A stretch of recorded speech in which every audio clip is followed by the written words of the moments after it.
Thank you very much. It's a real honor to have the highly respected, the great Prime Minister of the Kingdom of Norway with us today, who, as you know, has been doing a fantastic job and truly respected throughout the world as a leader. And thank you very much for being here. We appreciate it.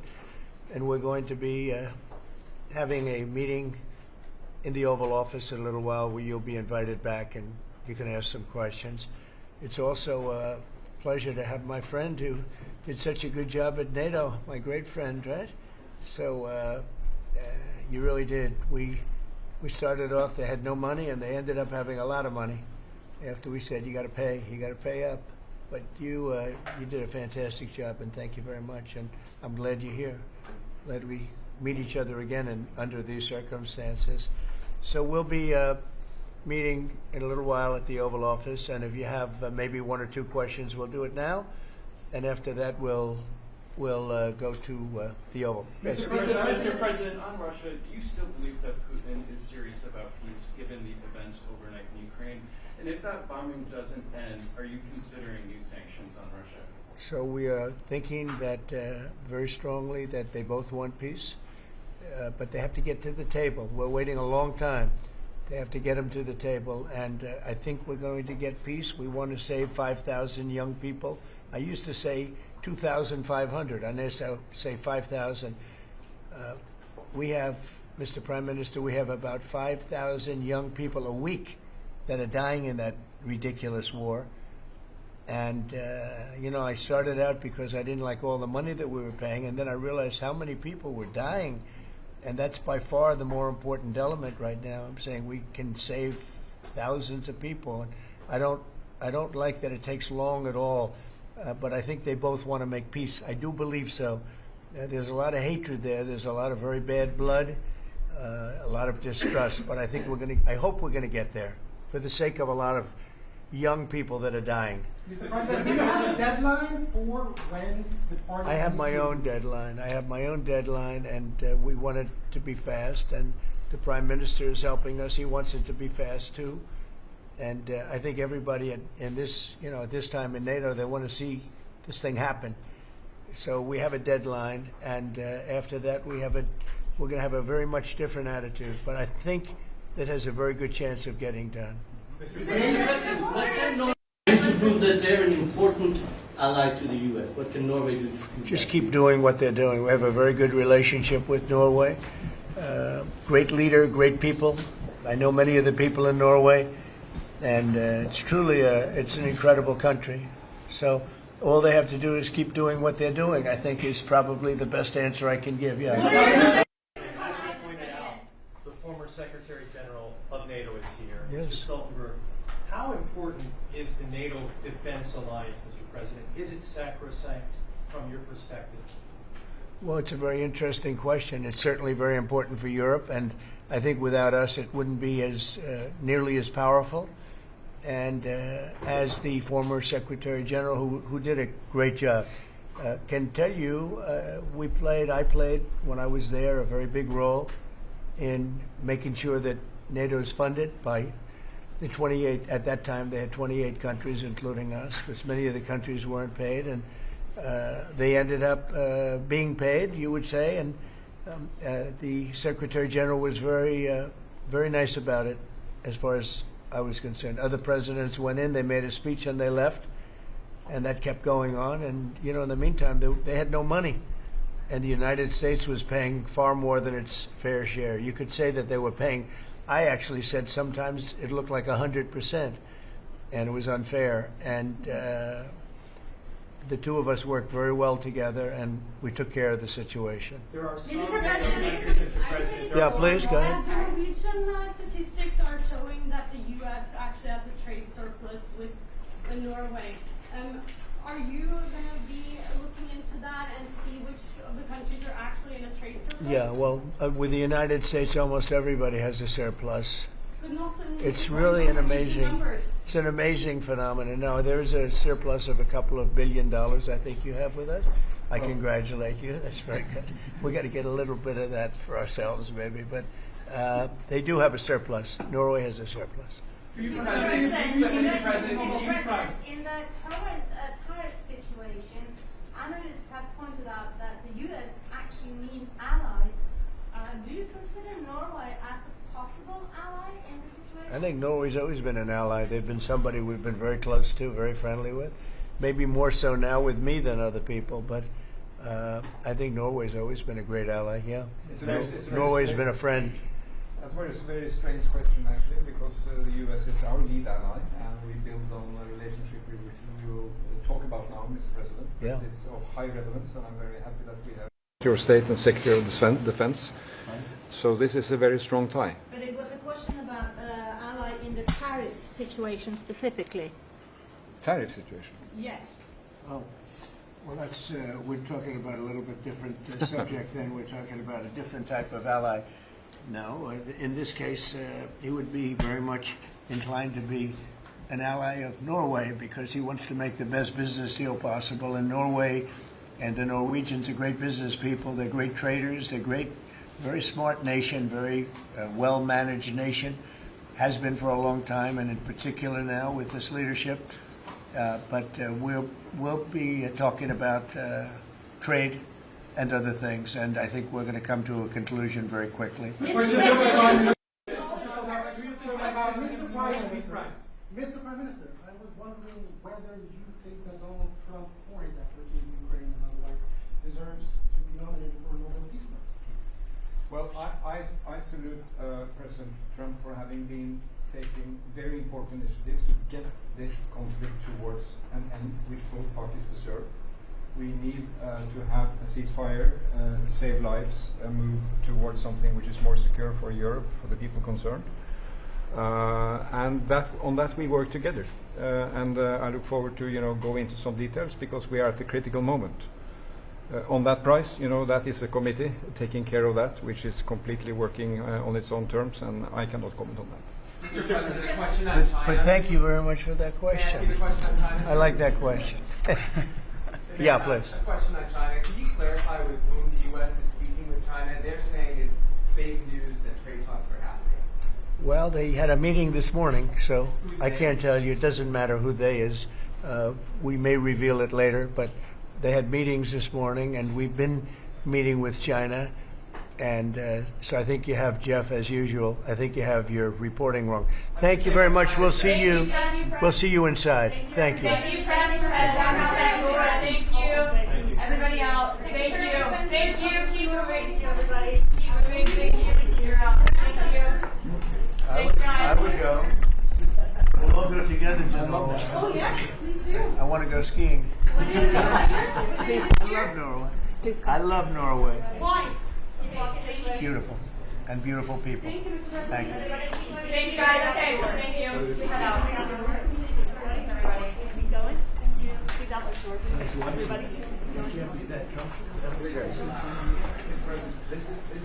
Yeah, real good. Yeah, but there's a. Thanks, guys. Apologies.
Thank you very much. We have Jonas Gahr Støre here, who is as you know, the Prime Minister of Norway. He's a great gentleman, highly respected, beloved in his country. And we've had talks on the war with Ukraine and Russia and trade. We're doing very well, I think, on both. We've had some pretty good movement in every respect. The war is very important that it ends with, I used to say, 2,500 people a week dying, young people, mostly soldiers from Russia and Ukraine. And we want to end that war. We want to end it quickly. And I think we've made a lot of progress. And we'll see what happens. This next few days is going to be very important. Meetings are taking place right now. Additionally, we talked about trade, and we get along very well on trade. We'll do something, but I think the Prime Minister knows that over the years the United States has been very good to a lot of people, and it's time for us to benefit also. So we're going to have a good relationship on trade, and we discussed other things also. But Mr. Prime Minister, it's an honor to have you at the White House. Thank you very much.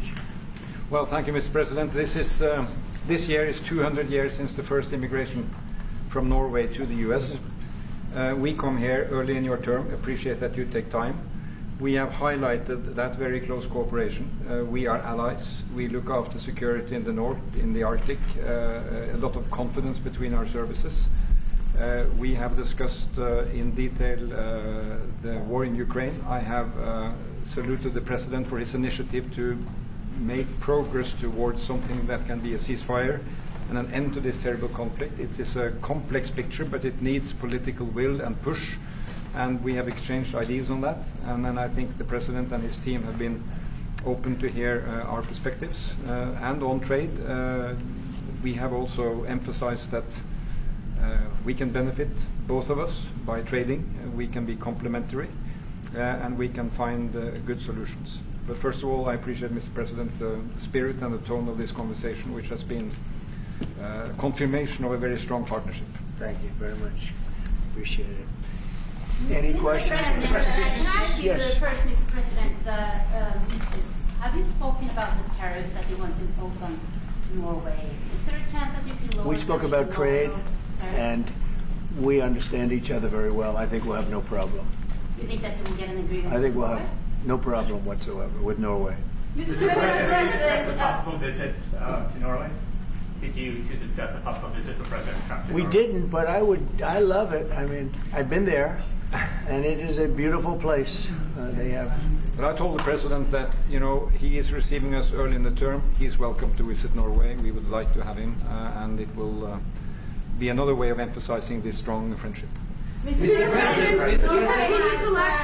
Norway has been a staunch supporter of Ukraine since the Russian invasion in 2022.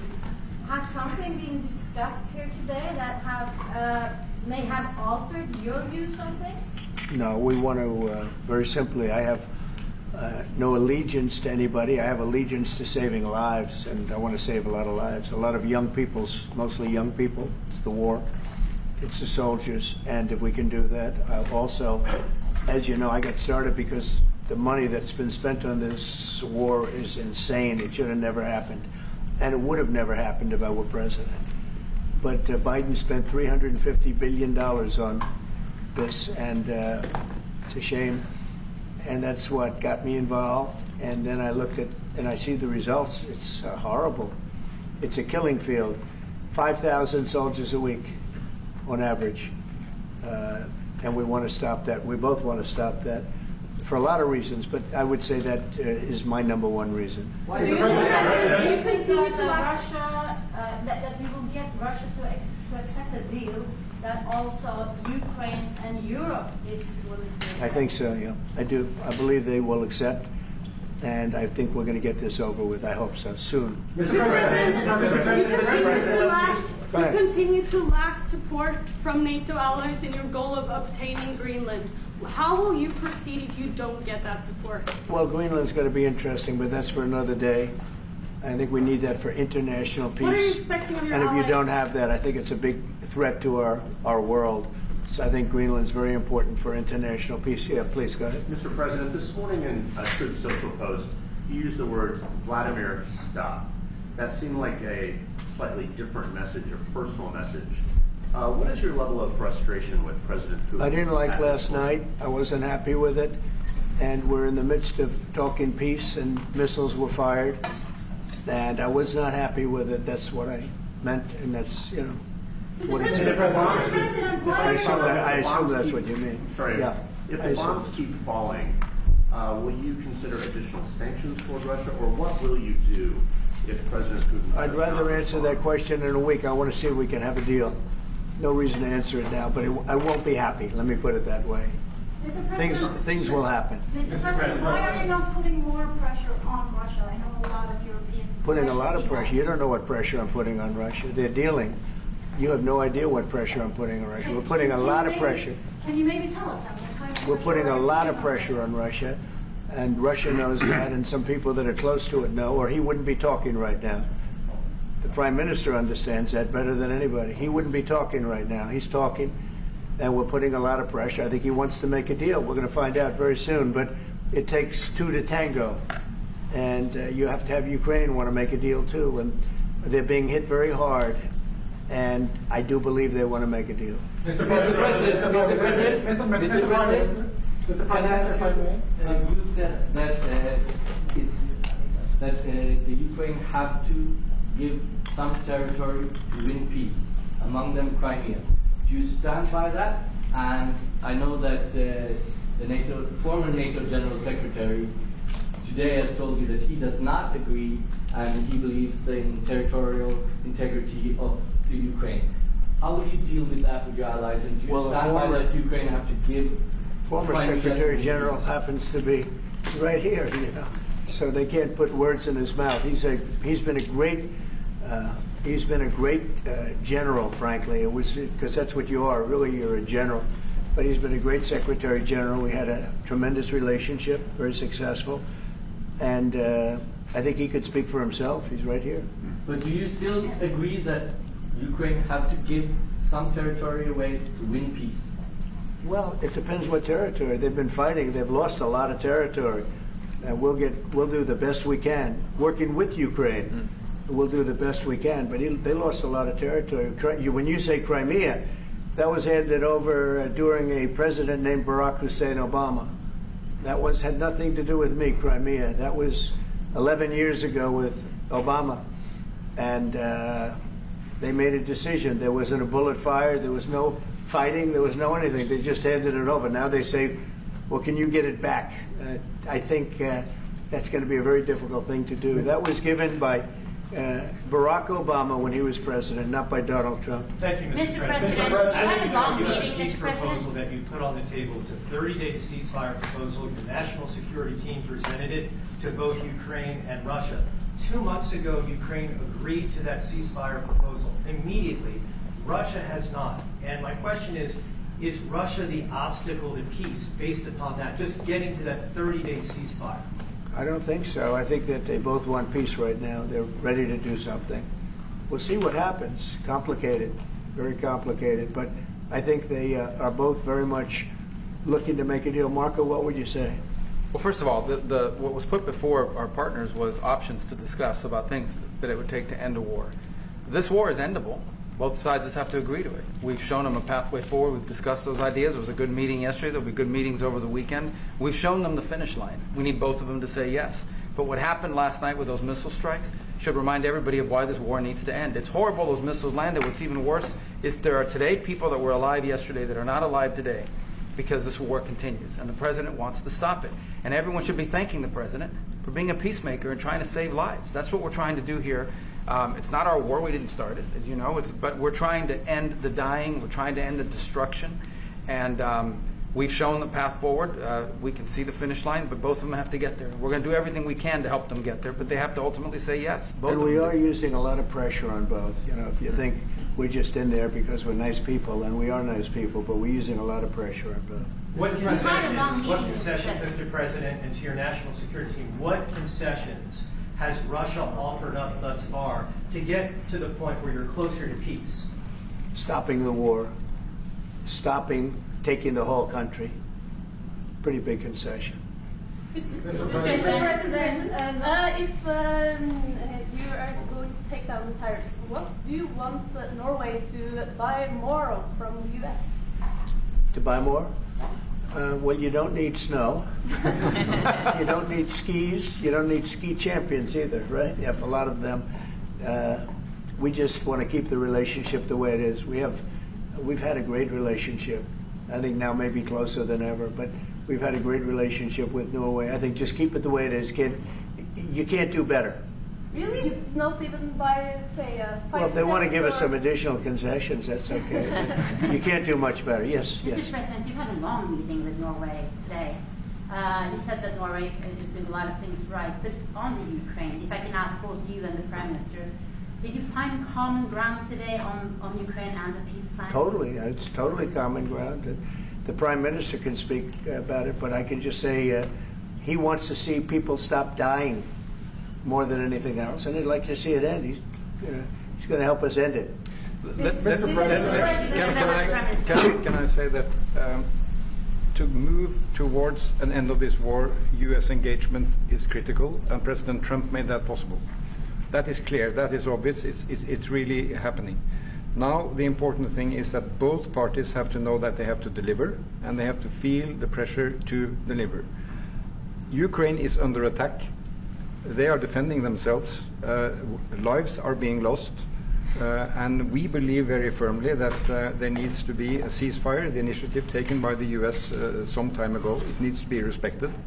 And then to move on to something which both parties can own. That is the complicated part in such a dramatic war. And here I believe Europeans and Americans working together, as we do much closer now.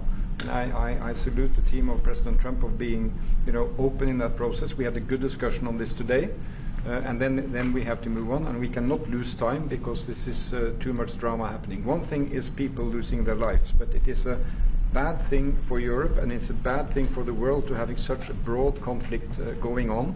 It can have ramifications far beyond Ukraine. Mr. President, follow-up question on China. Mr. President, I forgot my question. I wanted to ask about. It's all right. That happens to the It happens sometimes, yeah. No, Mr. President, I wanted to ask about the. Zelensky has said that he wants more Patriot missiles. So far, has been no response from the United States. If you and the United States decides to pull out of negotiating for peace, trying to broker peace, does that also mean a no on Patriot missiles, a no on sharing intelligence with Ukraine? Let's see what happens. I think we're going to make a deal. And if we make a deal, that'll be wonderful. We won't have to worry about your question. You can ask that question in 2 weeks, and we'll see. But I think we're getting very close. The Prime Minister feels the same way, and we'll hopefully not have to answer that question. Mr. President, Norway is the third country to be officially invited to the White House after Liberation Day. Why did you invite Norway so soon to the White House? Because I like them. And I like your Prime Minister, and I like the way your government runs. And I respect the King. He's highly respected in Norway. It's a great thing. Not an easy thing to do. He's done a great job. Yeah. Would you like an invitation to visit the King? Absolutely. You get me that invitation. I just told the President he's welcome to visit Norway. President Trump, first like party, you said before that you like the Norwegian Petroleum Fund, and I'm wondering if that has been up for discussion today, the way that the infrastructure are running and whether. Well, this fund was created in the late 1990s to save for future generations the income from oil and gas. Norwegians should continue to work as hard, dedicated, innovate and move forward despite having these incomes, which we happen to be in the period of our history where we can harvest, and we have transferred that into investments, half of them, by the way, here in the United States. Mm-hmm. So I think this is a model which we have been able to explore. If we can share experiences, and we do with our colleagues in the US, you never copy this one-to-one, but there can be techniques and way of working that we have used in organizing our fund. Jens Stoltenberg was the finance minister when the first dollar entered that fund. So he is a safe hand to have as a finance minister today. What do you say?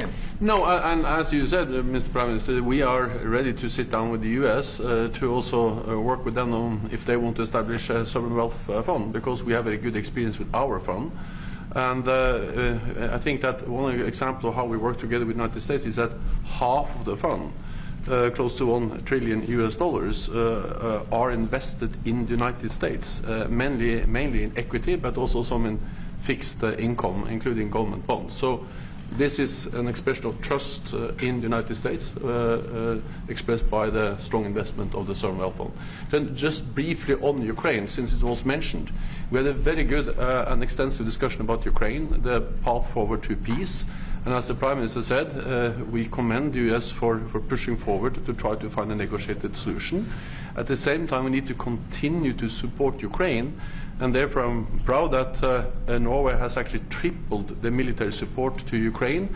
And this year we will allocate close to $8 billion to Ukraine. That will strengthen them and also their hand on the negotiating table. I may add to that, if there's a peace, and there will be a peace, we have a common responsibility in securing democratic Ukraine for the future. And the best security guarantee they can have is the ability to defend themselves. And we are investing in that. Mr. Prime Minister. Mr. President, as it relates to tariffs, Mr. President, when you unveiled your reciprocal tariffs on April the 2nd, the tariff rate for Norway was 15%. Based upon your conversations that you've had today with the Prime Minister, do you see that tariff rate coming down from what you proposed just a few weeks ago? Well, they have a great fund of $2 trillion. It's a big fund, and they don't have any debt. So I think they'd probably be willing to pay us more than that, I hope.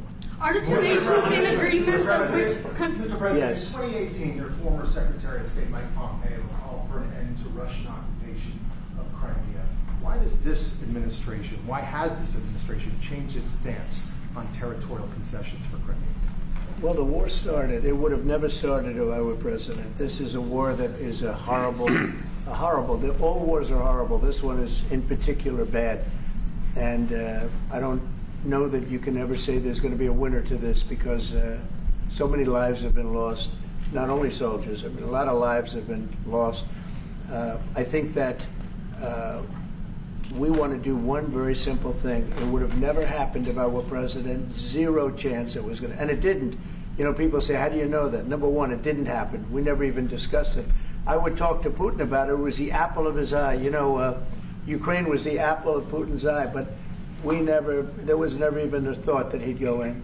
And I think he understood that I would not be happy if he did. And it was only when I got out, and when you mention what happened to Ukraine years ago under President Obama and a vice president that was also president later, unfortunately for this country, what happened is large chunks of land were given up, and it was called Crimea, and that was a big thing. That was a big moment.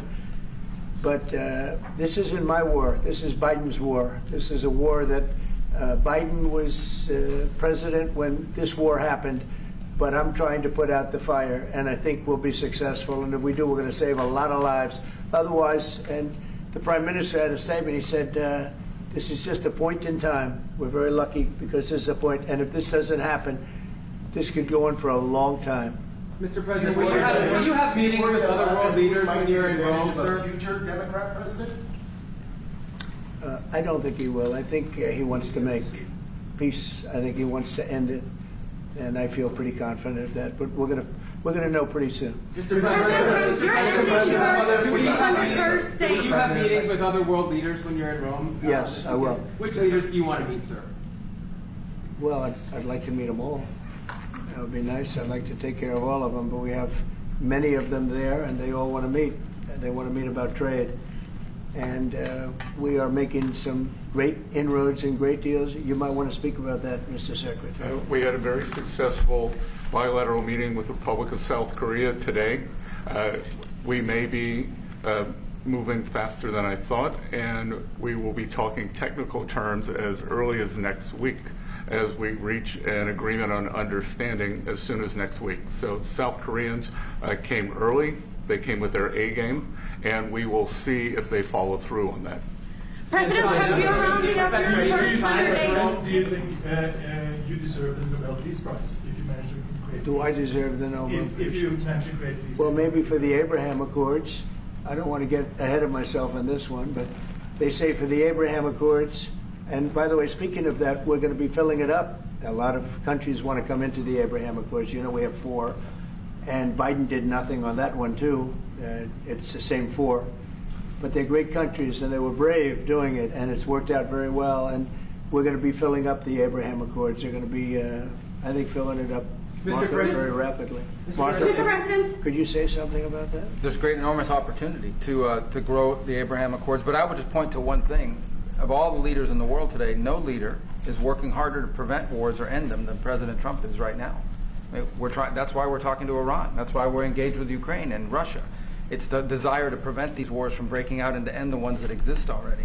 And again, I just think it's tremendous for our country to be led by a president who desires to bring peace and establish peace and protect peace. So it's hard work.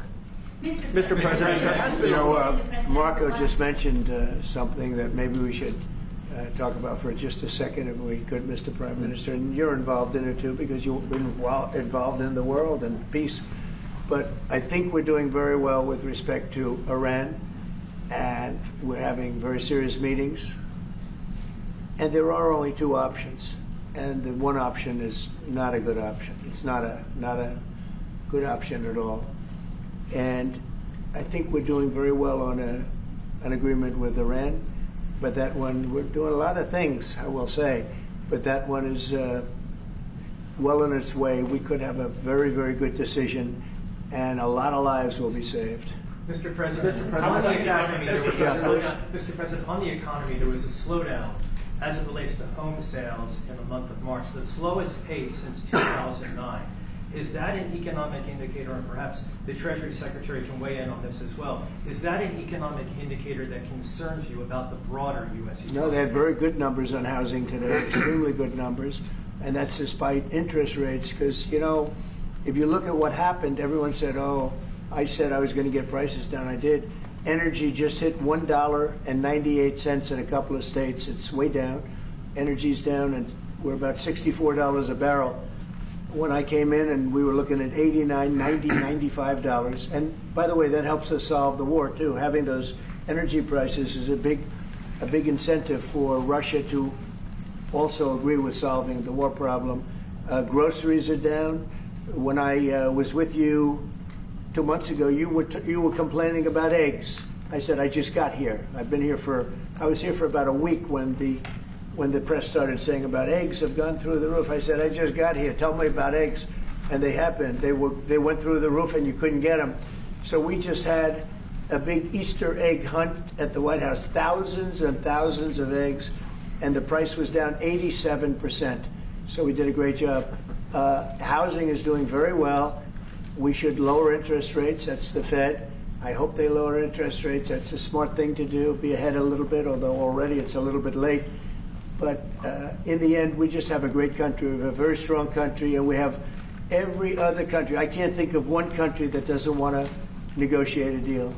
And they either negotiate a deal or we set a deal that we think is fair. Because we don't have to go through all of these. It would be physically impossible. You know, you have so many people that really understand it, which is a very small group of people here. And we are going to, at some point, just set prices for deals. Some will be tariffed. Some treated us very unfairly. They'll be tariffed higher than others. But we've been ripped off for many, many years. The United States has been ripped off like no country probably in the history of the world has been ripped off for 45, 50 years. And countries have gone rich by doing that with the United States. We've taken care of their militaries, and military is another subject we talk about. We're not going to make that subject to any of the deals, but you know the same countries that I do where we virtually take care of their military and then don't get treated fairly on trade. So The people, and I don't blame those countries, I blame the people that sat at that beautiful desk right behind you, because those people didn't do the job for this country, and they let us lose $4 billion a day on trade. We were losing $4 or $5 billion a day on trade when I got here, and now we're going to be much better than breaking even, and we're going to be making $4 or $5 billion a day on trade. So, but I don't blame any country, not the worst of them. We were abused by countries. I blame the President of the United States that happened to be sitting when these deals were made. Disgraceful. When I was here, we had a great 4 years. We had the most successful economy in the history of our country, my first term. And we were very tough on trade. And with China, as you know, they paid hundreds of billions of dollars in tariffs. But nobody else ever did that. China paid not 10 cents to any other president. And but not only China, virtually every country got away with murder. And we just can't let that happen. Thank you very much, everybody. Thank you very much. Appreciate it. Thank you very much. Thank you. Thanks, everybody. Head out. Please start with me. Thank you. Thanks, everybody. Thank you, press. Head out. Let's go. Thank you. Keep going. Keep moving. Thank you. Thank you, press. One little mistake. So, one mistake. Here, out. Thank you. So, thanks, guys. I just wouldn't show you. Thank you. Thank you very much. Thank you. No more photos. Thanks. Keep moving. We're done. Sir, we're done. I don't. Thank you, press.